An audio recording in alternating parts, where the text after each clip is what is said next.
Ladies and gentlemen, grab your gloves and get your compost ready.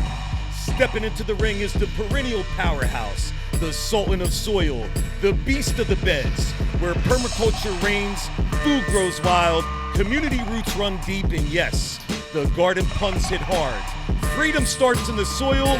This is the Guerrilla Gardening Show. Welcome back to the Guerrilla Gardening Show. I'm one of your hosts, Mike, with Mike's in the Garden, back with Sam from Central Florida Abundance. What's happening, Sam? What's going on, y'all? What's going on, Mike? I got a video for us today to check out. I was just hanging out at one of my clients' properties. I go over there when they're out of town to water, and I had some time to really just enjoy their garden. And their whole yard, they've really transformed into a garden. So this is really just one section of it. Um, but they're very passionate and they're really dedicated to creating native landscapes. Okay. Um, and so not everything in their yard is native. But in this section that we're going to look at, I would say, other than things that they don't want growing there, it's a hard like 99% native. Okay. All right. So, So, yeah, what are we looking at? so this is the native meadow garden. And if you play the video for a second, I think I pan out and you can see like the edge of it. That might make it a little more clear. Okay. Yeah, so this is their grass line, like their lawn grass. And really their like the grass that's left in the yard is really just in pathways, maybe 5 feet across, going around these beds. Um, but this bed here is a native meadow. That's the style of it. Um, it was planted out by a native landscaping company, I think like 5 years ago. Hmm. Um, but really what's made it amazing is, the past 5 years of work that's gone into it, maintaining it, managing the weeds, incorporating new plants into areas. Um, in a bed like this thing's probably 150 by 100 feet. It's very large. And, you can't really control every inch of it. So it's more about management. Sometimes things that pop up on their own will be okay to let them to grow. If there aren't other plants around, you can see, in here, there's a lot of bunching grass species. Mm-hmm. And just in this one photo right in front of us, there's 3 different species of bunching grasses. And so, yeah, right here, there's that brown one. And that's a purple love grass. About a month ago, it was all purple, and was very lush. But now those flowers have gone to seed. And so a lot of the foliage dies off. It creates a ton of biomass. And any meadow and a garden that's maintained like a meadow is going to thrive off of the residue from all of those short-lived annual plants as they grow and die through the season. Their biomass turns into soil, and that's what feeds the next generation. But then also there's off to the left in the front here, there's a taller grass species, and that's an andropogon, bushy blue stem with very deep roots. And you can see these pine trees here. These were all planted as well. They were, maybe 10 gallons when they were planted, maybe 4 or 5 feet tall. Okay. And they've, been planted out here with a lot of space in between them to mimic that meadow. In a real natural meadow, there'd be a lot less trees, but in a yard to kind of create this visual, all in one spot, I think there's like 6 pine trees in here. Okay. And they provide a lot of biomass too. those pine needles, when they drop, that's a ton of mulch that's covering the soil. Um, and so they're kind of I mean, they're not a keystone species, but they are really important to Florida prairies and meadows, their relationships in the soil and everything.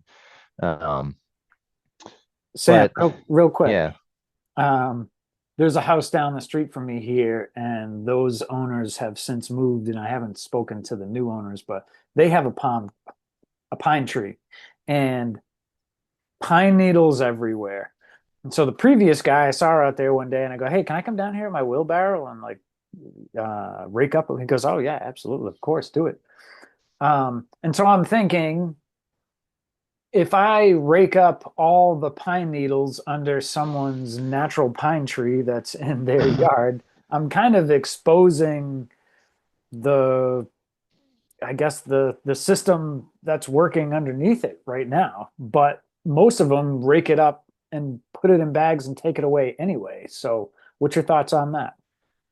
that really highlights a big problem right now. I mean, it's probably a societal problem, but it's definitely a big problem in the gardening community where we right now, I think a lot of people are more inclined to use natural mulches than dyed, rubber or even just dyed wood, mulch that has been popular for so long.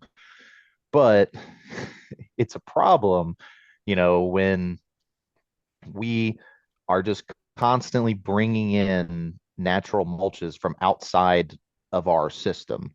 Because if you're bringing in biomass that did not grow in the area where you're mulching it, that means you're depleting some other spot of biomass. Mhm. And it's like you said, a lot of people just throw that stuff away anyways. And so a lot of gardeners will feel like, they should be taking it and they are, doing a service. That stuff would end up in a landfill.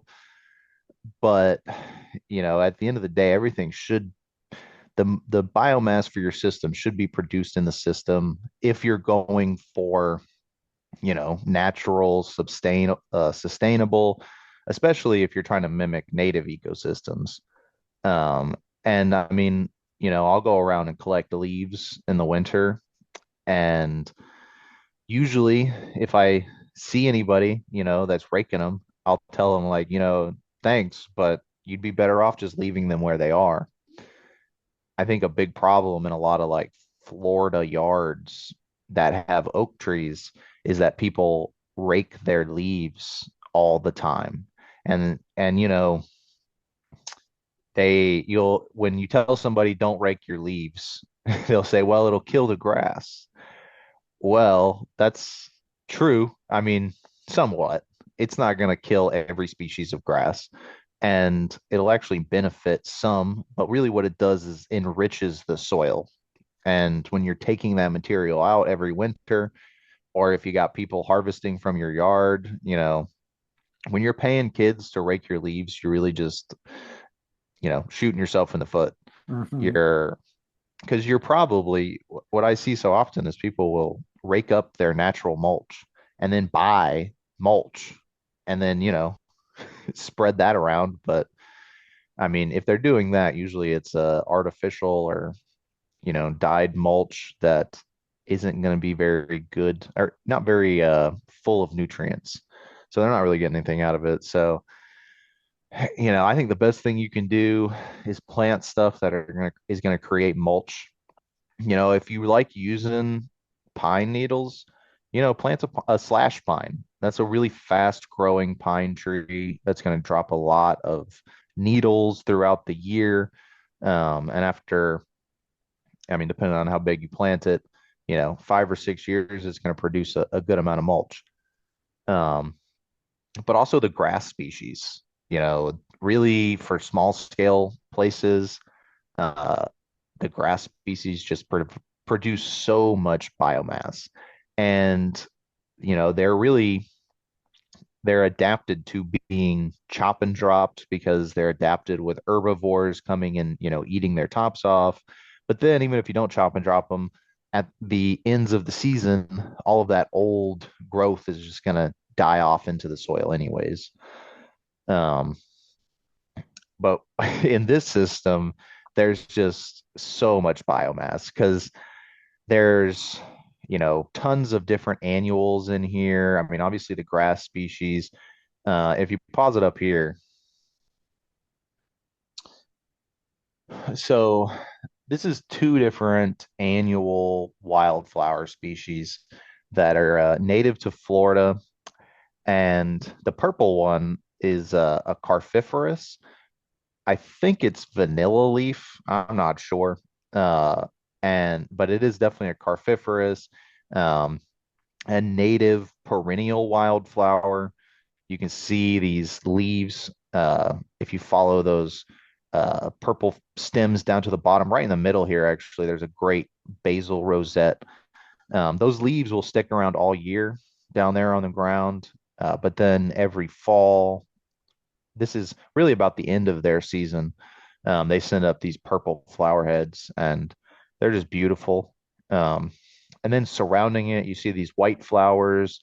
I believe that's uh, snowy square stem, I think is the common name. Uh, Honestly, there's so many plants out in this meadow that it's every time, even though I work there at least once a month, I'll go out there every time and find something new. Um, And so, these plants, the carfiferous here, I did plant probably 4 or 5 months ago, but all the square stem that's around it just grew around it. Came up from seeds from the previous year. That's another big goal in a system like this is we want stuff that's going to reseed itself. Hmm. If you play it now, we're going to go down a pathway that's through the meadow. And so no grass in this, just some stones. And since it is the, end of summer, beginning of fall, if you're a Florida gardener, you know that gardens get crazy this time of year. Um, but these things are all going to seed, so we're just letting them go. I do zoom in. I get a closer look later of this lakeside sunflower. Okay. Um, it's still blooming beautifully into the fall. You can see I'm just working my way down the pathway. You can see, a lot of the brown foliage, that's all natural, end of the season dieback. There's still tons of green. And most importantly, the soil is covered everywhere. So if you go back real quick, I know we're on the pretty stuff, but we're going to go look at some green. So just a little bit more to like there. That's fine. So this is a saw palmetto, and this is one of the areas in the garden that gets managed a little less just because there's no like super needy species over here. Um, so you can see these white and yellow flowers that are all around this saw palmetto. That's Biden's alba, the Spanish needle, which is sort of native. There's a lot of debate on that these days, but it is a good plant for the pollinators, and it's not it doesn't smother things too aggressively. So in some spaces, like around the saw palmetto, where we're not really gonna worry about taking care of sensitive annuals or some of the more delicate wildflowers, we just let the Bidens grow and fill that space. And what I'll do, maybe once a month, I'll come through and pull them out of the center of the saw palmetto, but around the edges, they're completely fine. Um, and if a plant's going to grow itself and we don't have to do the work to do it, I say just let it do it. For sure. Uh, but yeah, then we do carry on this pathway, and we are heading towards these lakeside sunflowers, but we have a little stop before we get there. This is me really just trying to walk through this. I turn around. So, yeah, here we go. So you can see the sunflowers here, but then did you pause it? Or we just freeze? No, should be going on. See it now? So there's a ton of native blueberries right here in this area. Here's two of them. We just passed by them. And then this is a different one. So if you can stop it on any of those blueberries, we can talk about them. Yeah, let me go Nope, now back we're going here. too far. Yeah, I feel like we're on a delay here. All right, let me go back here.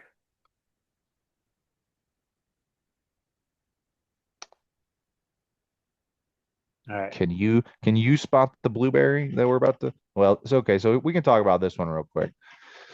So this is the Darrow's blueberry, Vaccinium darrowi, one of my favorite blueberries to plant around because they're just so easy.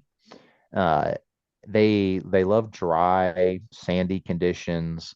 They love full sun as long as they get enough water, which they don't need a whole lot of water, but you know, if it hasn't rained in 2 months like it is right now, they do need some irrigation.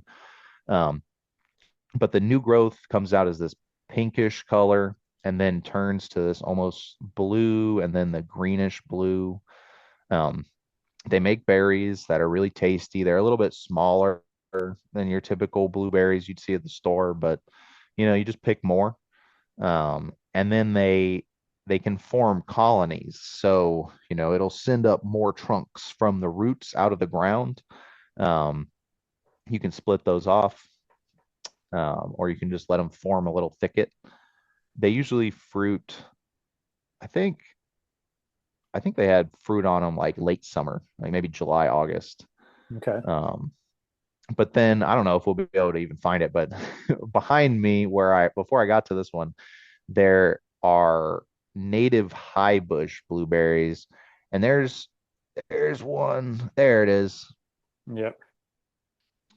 And so this is gonna look a lot more like your cultivated blueberries that you'd find, at a nursery. Um, but again, they're native.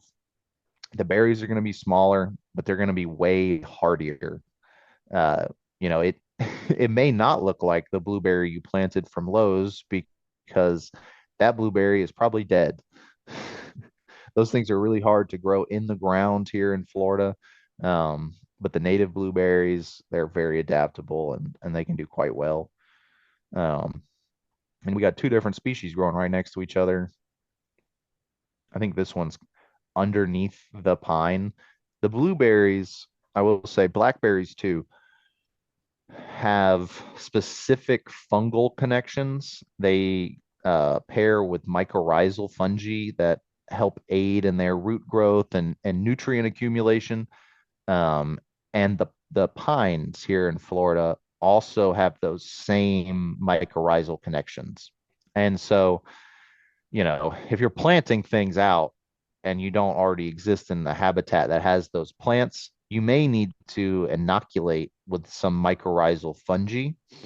But then, having some blueberries around, your pines, they're all going to benefit from that together. And then the pine will mulch the soil, keep it covered, provide some shade, maybe in the middle of the day for those blueberries. Um, that's a great native companion planting, doing some native blueberries around some pines. Hmm. Um, but yeah, then we go on to the lakeside sunflowers, and that's what they are. They're beautiful. They need a lot of water. They're on irrigation. They would not be flowering without it. And then you can see here, so the purple flower there is a frost aster. And then maybe these plants that are planted around it. Do you see the little like the leaves coming out of the soil of the mulch around the aster? Yeah, is that dandelion? So it's not dandelion, it's a thistle. Okay. And people may be familiar with these. They're very spiny, Yep. but then when they flower, they get, I mean, it's like an artichoke flower because artichokes are thistles as well.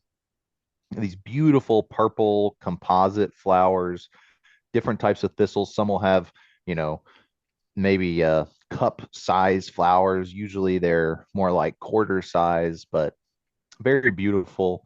Um, and they're native, and it's a an overlooked plant. So to see, gardeners out here planting it is always great.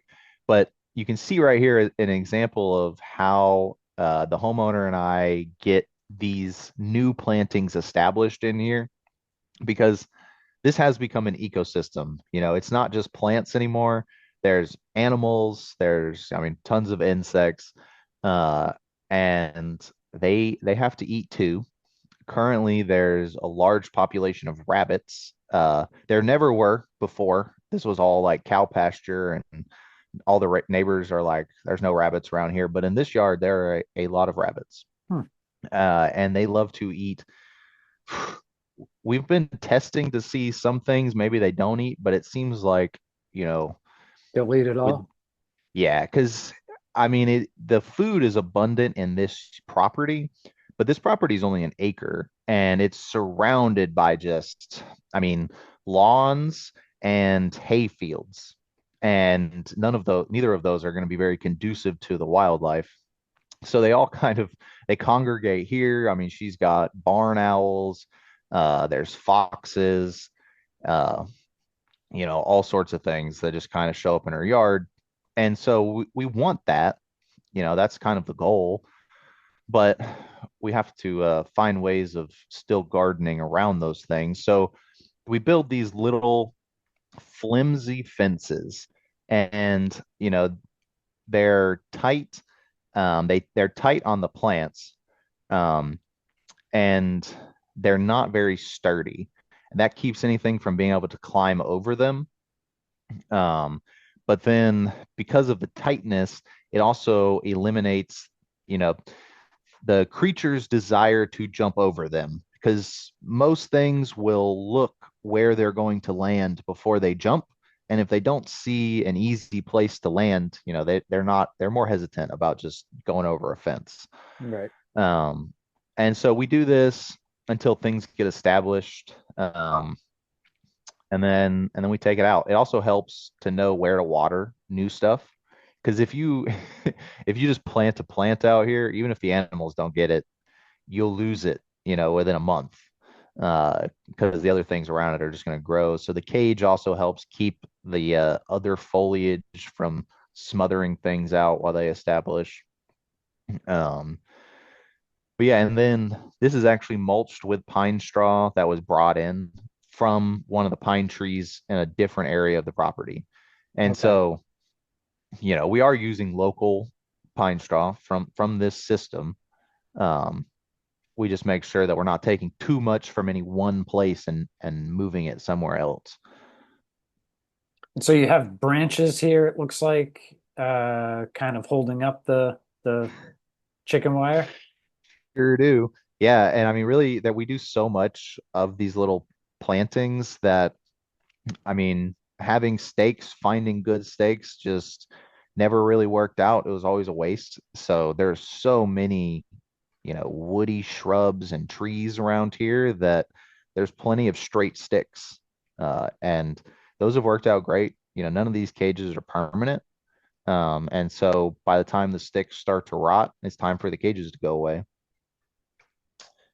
And then we don't end up also, a big thing I've seen in gardens like this is people will use flags to mark new plantings, Right. but then those flags get torn up or lost, and then you're walking through your garden and there's just little bits of plastic and Hmm. metal, the little poles everywhere, and it's not a fun look. So we try to go as natural as possible. Um, Here's, you can kind of get an idea of the yard. Yeah. Yeah, then I go back around, and this is just the meadow from the other side. Um, Is that a fire bush back there? it is, yeah. Wow, that's a good eye. On my screen, that it just looks like an orange blob. But yeah, and one thing that I do want to highlight with this bed, so it's very large. When this video started, we were standing on the other side, Yeah. and There's that fire bush there now on the right. yeah, yeah, so this is the start of the video, and by the end, I've walked over to the other side. You can get a sense of how big it is, but a good thing to know is that this bed was not all created at once. It began as a series of small beds that over time got larger and then eventually connected to one another. And so, I think the initial planting started like 5 years ago, and it's just slowly been expanded over time. And I think the full meadow has been here for, at least 2 or 3 years. Um, and now it's just, there's not a ton of room to expand anymore. So just as spots open up, we're filling them in, you know, any unwanted things that pop up, we're trying to control that. Um, and I've also been working on mixing in some edible species around the meadow. We got a little raised bed that's over there, but what's great, when you have a system like this, a native, healthy, self-sustaining almost system. I say almost because some of the plants in here need more water than this area gets, and they probably shouldn't be there, but they're pretty, and if you're willing to water, they can make it. Um, So but when you have all that, is this something, Sam, where considering the size of this meadow here, um, is this something you would, like you come in here with a machine, you're going to destroy a lot of stuff, but is this something you could, put a swale in, create a berm, or even, maybe like a frog pond? I mean, a pond, you need running, you don't want still water, but um, what could you do to improve this to handle those types of things like water or stuff like that? well, I mean, really, the best thing you can do is just plant species that are going to be well adapted to the conditions that are already there. Now, there's always, so one area of this that is not impressive looking right now, so I didn't even film it. But there's like an aquatic milkweed area. And so in that zone, what was done for like that bed, when that bed was created, was they, you know, excavated a little bit and created a indentation in the ground for the water to collect. Excuse me. And then they planted their more, wet species in there. So, at this point, I would not do any earthworks. Okay. Earthworks are earthworks should be done before any planting is done, really. They need to be factored into the overall design and concept of the system. And I think, I mean, from what I see out here, some earthworking probably should have been done. It's a very interesting site because it was a cattle farm before. There's huge, deep irrigation trenches, uh, like bordering the property. Hmm. And these days, because it seems as if this property used to be way more of a wet site before I started visiting, according to the reports. But in my experience, it's been extremely dry. They get barely any rain, and all the irrigation ditches are bone dry. And so, what I could see is actually instead of, maybe capitalizing on that indentation and then actually creating a small habitat pond, that's much lower, that, maybe is lined and could be filled and then seep slowly into the environment. A big problem out here too is the soil. Because it was cattle ranch previously, the soil is extremely compacted. Cattle aren't a problem for the soil, but the way that people manage cattle primarily is a huge problem for the soil.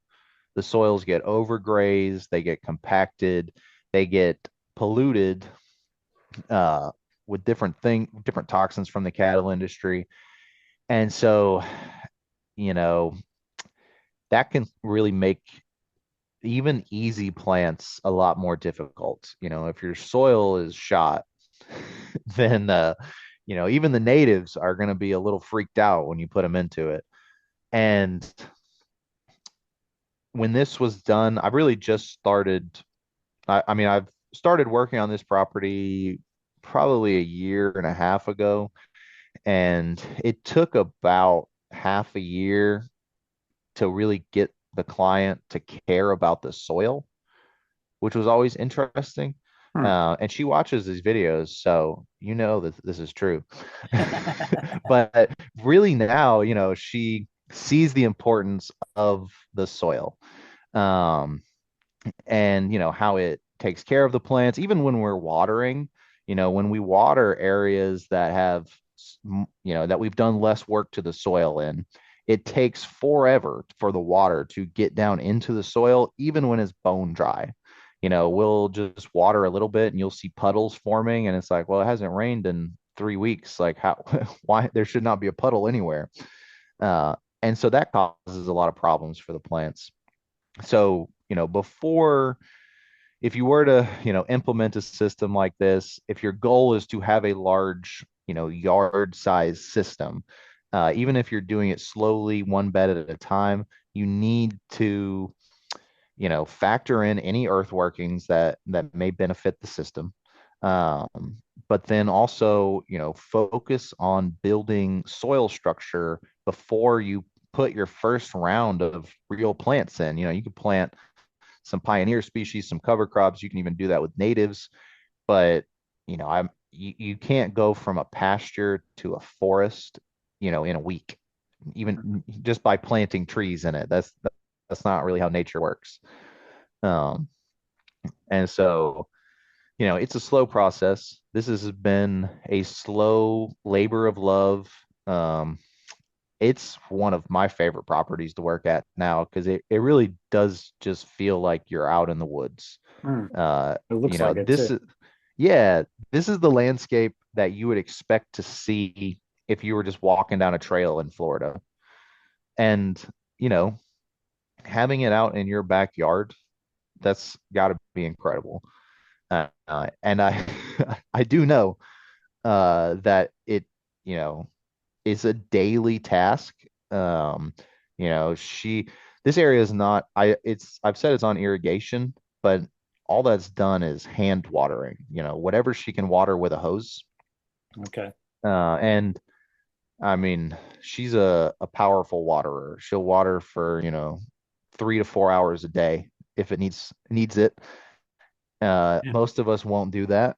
No. Um, so, but also it's an acre.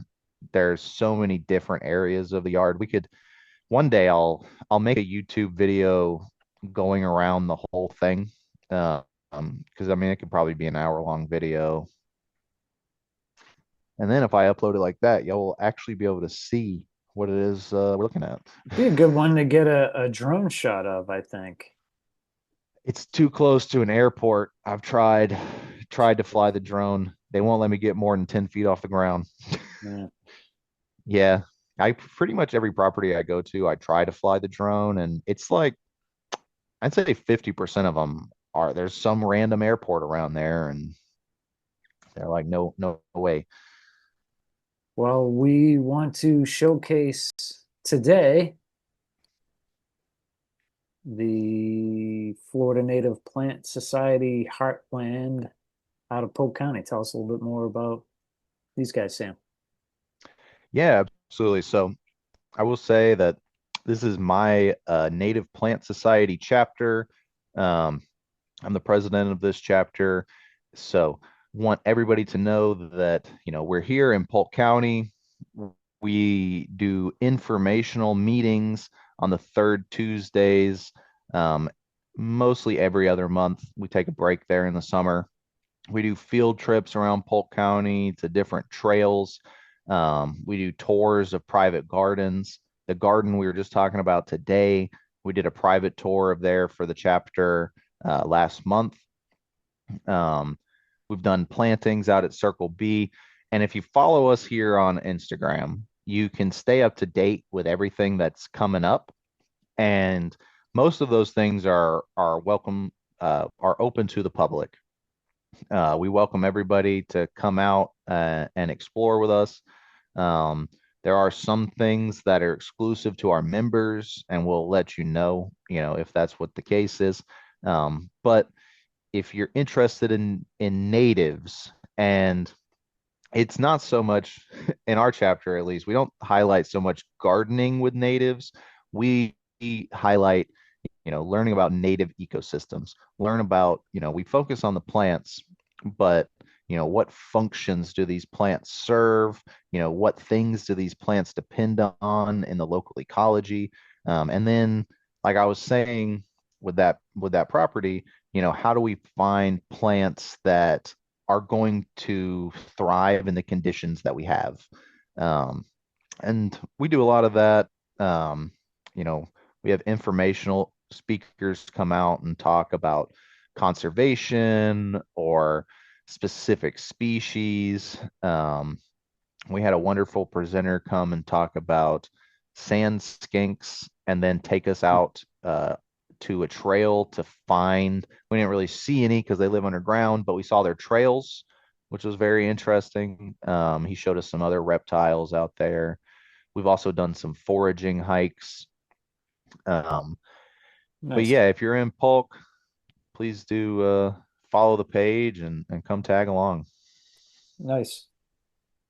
All right, Sam, we got to wrap it up. Tell everybody where they can find more of you and your consulting services. Yeah, if you've got a big garden that you're tired of taking care of, or maybe you just need a hand, you can contact Central Florida Abundance on Instagram, Facebook, or shoot us an email at abundancecf@gmail.com. You can also go to igofarm.com to pick up some produce if you're in Polk County. Um, and then if you're on YouTube, you can check me out. Check Mike out over there too if you're on my channel. That's right. Mike's in the garden on all of your social medias. There'll be a pretty generic graphic